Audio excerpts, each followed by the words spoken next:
Let me tell you, parents, let your kids love BTS. Encourage them to love BTS. They will make friendships that will last a lifetime. They are loving good people. They are following good, honest, hardworking people who should be inspiring your kids. Let them love BTS. Completely 100% agree with her. It's the sincerity. You know, when it's just talent, they are freaking talented, okay? But when you're just talented and you have attitude problem, it shows over time, like she said, inconsistency of your artistry. Like the 1 minute you're here, 1 minute you're gone, and stuff like that. And they were always consistent. All these involve sincerity. Like they really sincerely wanted to make music. They wanted to always constantly create artistry. And for 200 armies down to 20 million armies, up to 20 million armies, they are still appreciating us all the same, and even more each day. If you're just pretending, at one point people can see it already. So they are just very, very real. They're real.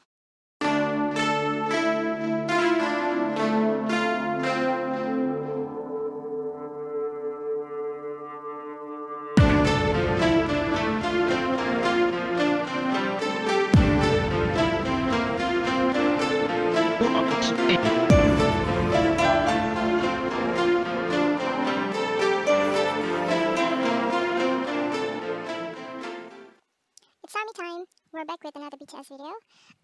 We are going to react to stories about armies made by an army, Brian Patrick Byrne. Actually, I have asked for his approval or his consent about 2 weeks ago.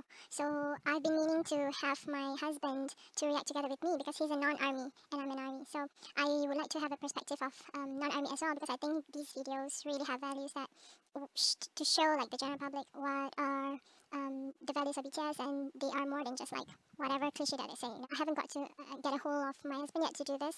He's quite busy, so we are going to react to it first. Hopefully in the future I will be able to, either him or anyone else that is non-army, to be able to react to it. I will do it. So we will call this army time. Okay? Hey! Meet Christina. She's a 68-year-old best-selling author and daughter of famous US Air Force pilot Robin Olds. Before the pandemic, Christina gave speeches about aviation history and says BTS gave her the courage to stand on stage and address thousands of people. Let's start at the beginning of your army journey, if that's okay. So when did you discover BTS? So, wow, look at her career. That's not easy. Like aviation? Wow, impressive. Yes. It came out of adversity, like a lot of people do. I had cancer in 2012, and I went through some really awful surgery, and I had about a 6-week recovery at home. I was bored out of my mind, and I had a friend who was a United flight attendant who would fly the San Francisco to Seoul route all the time. And he said, "You have got to start watching K-dramas. You have got to start watching." I said, "I don't want to listen to K-dramas." K-dramas. I've been into K-dramas since I was in secondary school, which means it was 2000, year 2000. Yep, that's 20 years ago. So I've been watching K-dramas for 20 years, and I've been into K-pop for since, so it's a little bit later than K-dramas.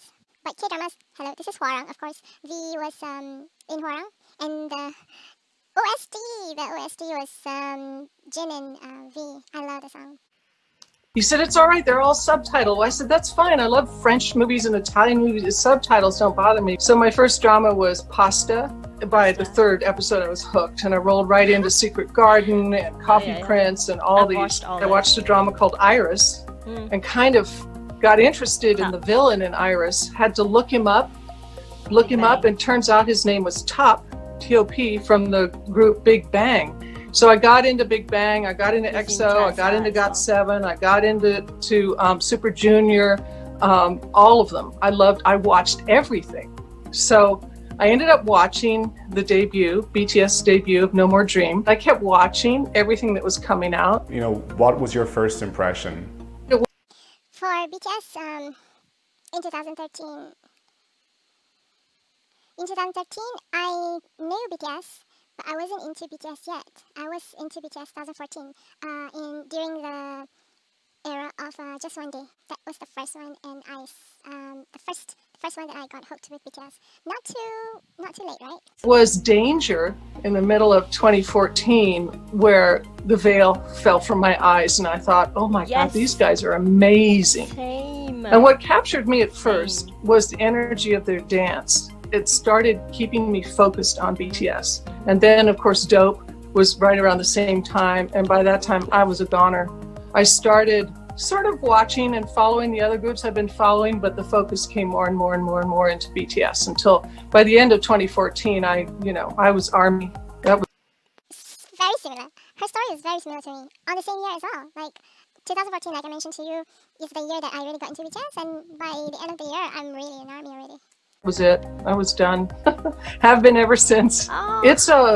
It's been a journey of a lifetime, and I cannot tell you how happy I am at the age of 68 to know that I have found something that keeps me interested in music and in other parts of the world so passionately that it informs my whole life now. I am just a really happy person. I was before, but I'm like 1,000 times happier.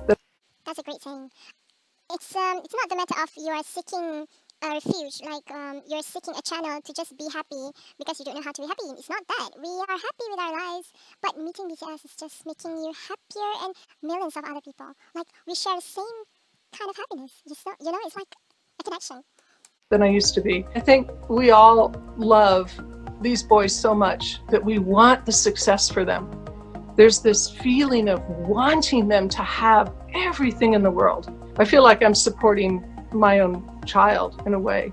Where do you think that comes from, that desire from the fans to like really support BTS in this massive way and like break these records and like almost like show the world that this is like a big deal? Where does that come from? It took me till 2015 to really figure it out. And people have been saying, oh, it's their lyrics, oh, it's their dance, oh, it's their singing, oh, they're so cute, oh, it's the social media, oh, it's the Run episodes, oh, it's the Bon Voyage, oh, we get to see them behind the scenes. Over time, what got me, it's their sincerity, because it's the consistency of their personalities. It's the consistency of how humble they are, how kind they are, how funny. Oh my God, they're so funny. How much they love each other. That comes through. You might think it's fake the first time or the third or the fifth or the 10th time you see it, but someone's personality, all of our personalities become very obvious to our friends and families over time.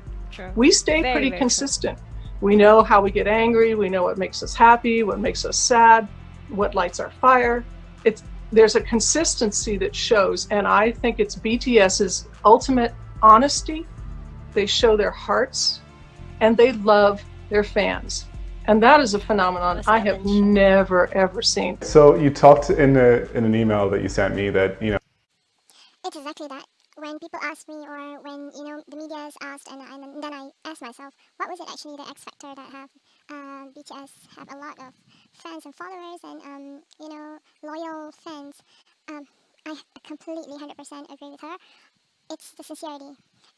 When it's just talent, they are freaking talented, okay? But when you're just talented and you have attitude problem, it shows over time. Like she said, you can see a lot of very talented artists have problems with the attitude, or things get up to their heads and stuff like that, right? So that is not consistent. So at one point, people just leave you. Other than that, it's like inconsistency of your artistry. Like the 1 minute you're here, 1 minute you're gone, and stuff like that. And they were always consistent. So all these involve sincerity. Like they really sincerely wanted to make music. They wanted to always constantly create artistry.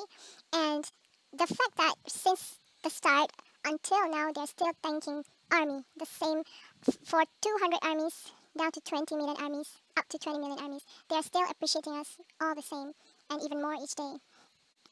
Tell me who can do that for 7 continuous years without a glitch or a hiccup if it's not within themselves. Because if you're just pretending, at one point people can see it already. So they are just very real. They're real. When you go on these speaking tours, you look at photos of BTS on your phone before you get on stage, and that really energizes you. Could you tell me a bit more about that? I speak to groups anywhere from 25 people to the high top has been 6,000, sometimes in huge auditoriums. I've been doing this now for about 10 years. So Wow. in the beginning, I was super, super nervous and didn't know how to really control it. But once I found BTS and I realized how they inspired me with their hard work and that they had pushed through some really, really, really tough things to be where they are, I started keeping photos of them on my phone that would be easily accessed when I would be sitting down Dang. waiting to be introduced to 1,000 people to give up and give a speech. But I would just sit there quietly, and then people probably think I'm looking at my notes for the speech. I don't use notes when I'm speaking, but I'm really looking at my lap, down at my lap at pictures of BTS on my phone. And they just give me this little charge of, you can do it. Fighting, you can do it. Just get up and do it. And I end up bouncing up out of my seat and, going to the stage and with a big smile on my face and greeting everybody there. And so in the back of my head, I've got this like energy wave that pushes me forward into communicating with people in a really, really happy and positive way, because I know those boys did. Have you ever experienced judgment from other people for being an older BTS fan? In the beginning, because most of my friends were my age, they would just go, oh, Christina, you're just nuts. This is crazy. You'll get over it. That's all right. It's a phase. What kind of phase it is, we don't know, but you'll get over it. But bit by bit, I've turned a lot of those older friends into armies. The first time I really experienced the judgment from the young people was my first Billboard Awards. I got myself to the 2017 Billboard. In walking along a path headed toward the arena, and a bunch of teenage girls were in front of me, and I said, "Hello, armies," or something like this, and they turned around and looked at me and literally pulled back like this and huddled together and turned away from me and ran. I thought, oh, that's weird. That's right. I must look old to them. Oh, those poor girls. I'm so sorry. But at the same time, I have made amazing friends with youngsters. The thing about that is 2017 was the very start, on the big explosion of BTS in Western, right? Other than that, it was just like in between armies, in between K-pop fans that knows BTS, even though they are at the top of their game, but it's not like massive mainstream. So 2017 Billboard, as we all know, is the starting point of that.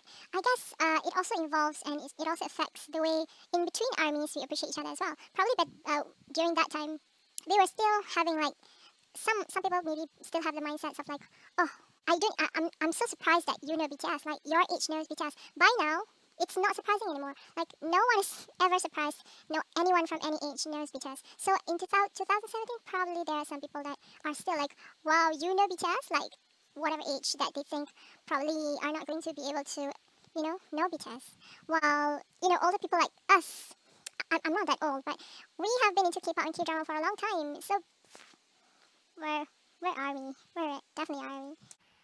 So when I'm actually in the BTS environment, in a concert or at a movie theater when we're watching one of the movies, there's no judgment. I don't feel that at all. It's very, very inclusive. A lot of us older people and the massive group of fans over 20, 30, 40 and on are seeing something that's so good and so remarkable that we are happy that you have found them. True. Because I would do anything to have found BTS as a youngster and be inspired by them in my youth and grow old with them. I guess if you could meet BTS, what would you say to them? I would get very, very quiet and just very sincerely say, in a moment, if you could ever get them all to be quiet at once, which is very rare, and I love the chaos. That's almost my favorite thing about it. Even the thought of having to meet them, I met them in a concert, but the question and the way she looks is like, it's very much that was chaotic laughter. But if I could get them all to be really quiet and sincerely say, thank you for making a huge difference in this world. You guys have created a wave of positivity that is about the only thing these days that I feel can counteract all the darkness we're in. Please keep going with your hearts. Keep telling us the truth. Share with us what you feel.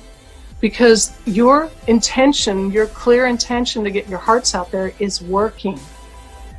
And even if it impacts only one person at a time, look at it now. Millions and millions and millions around the world are impacted, and they will carry that forward through their entire lives, being influenced by you. So thank you for what you've done. Keep going. You nice. You nice. Keep Is there anything going. else you'd like to share that I haven't covered? I would like to say to the youngsters who are watching, show this to your parents. Show it to the people who, your mother, father, grandparents, aunts, uncles, older brothers, sisters, whoever, that are making fun of you for loving BTS. Or your parents who are trying to prevent you from buying BTS merchandise or putting up their posters or yelling at you to study instead of following these boys. Let me tell you, parents, let your kids love BTS. Encourage them to love BTS. They will make friends online. They will make friends in the groups that you go to movie theaters together. They will make friendships that will last a lifetime. They are loving good people. They are following good, honest, hardworking people who should be inspiring your kids. Let them love BTS, because growing up with BTS as an influence, I think, is absolutely the best way for any youngster to grow up right now. Very, very true. Stigma and preconception and judgments and prejudice and what else? All those things. The world will never be able to escape from that, and nor does BTS. As a good positive force, I think the bigger they are, the bigger the obstacles as well, and the bigger they are, even with the strongest positive force behind them, there will still be a little bit of, those noises and haters. People that are just ignorant, doesn't want to understand, but have a lot to say about it. That is the common problem of the world, I think, in any culture. I mean, it's a choice. Everyone has a choice. So that would also means the ones that loved and came to love BTS and support BTS and learn from BTS and grew together with BTS and BTS armies are not wrong either. We found that one of the reasons are the mediums that are positive enough and good enough to get values from it, learn from it. At the same time, we can enjoy the music, enjoy their content. What's not to love? Thank you to Christina for her beautiful story, and thank you for sharing it with us with confidence, and to know that there's a lot of people out there that think alike and cherish them with the same values that we understand. And it's not just like something that we made up. It's real. So it's very fascinating to me. And thank you to Brian for the interview. Please give a thumbs up and subscribe to my channel for more BTS content and other contents that are valuable to you, so we grow together.